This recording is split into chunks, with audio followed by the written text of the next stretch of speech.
मैं बहुत grateful feel कर रही थी और मैंने सबसे पहले जाके अपनी मदर को बताया और उनके गले लगी और मैंने रोना शुरू कर दिया था क्योंकि वो एक इमोशनल मोमेंट था मेरे लिए। सबसे पहले तो मुझे ये फ़ील्ड हमेशा इंस्पायर करती थी। आई वाज़ वेरी यंग जब से मैं सिविल सर्वेंट्स को देख रही थी, तो मेरे दिल में था कि मैंने कुछ अलग करना है, कुछ डिफरेंट फ़ील्ड चूज़ करनी है। तो जब मैंने फिर इसके बाद जब अनाउंस हुआ तो फिर मैंने इसकी प्रिपरेशन स्टार्ट की और मुझे प्रिपेयर करते-करते अभी तक साढ़े 3 साल हो चुके हैं। ये शायद एक इमेज है कि शायद यहाँ बहुत नेगेटिविटी है, anything nothing it is nothing like that.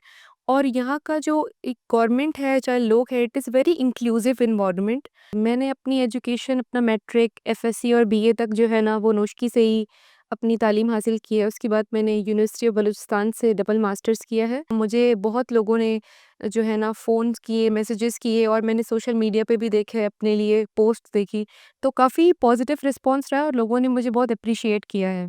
अभी तो मैं अपनी जो सर्विस है उसमें ही अच्छा एक अहम किरदार अदा करना चाहती हूँ और मैं स्पेशली वुमेन एम्पावरमेंट पे काम करना चाहूँगी।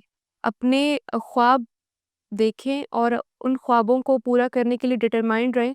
अगर आप डिटरमाइंड रहेंगी तो आप कर सकती हैं। अगर मैं इतने छोटे इलाके से उठ के ये कर सकती हूँ तो कोई भी लड़की कर सकती है।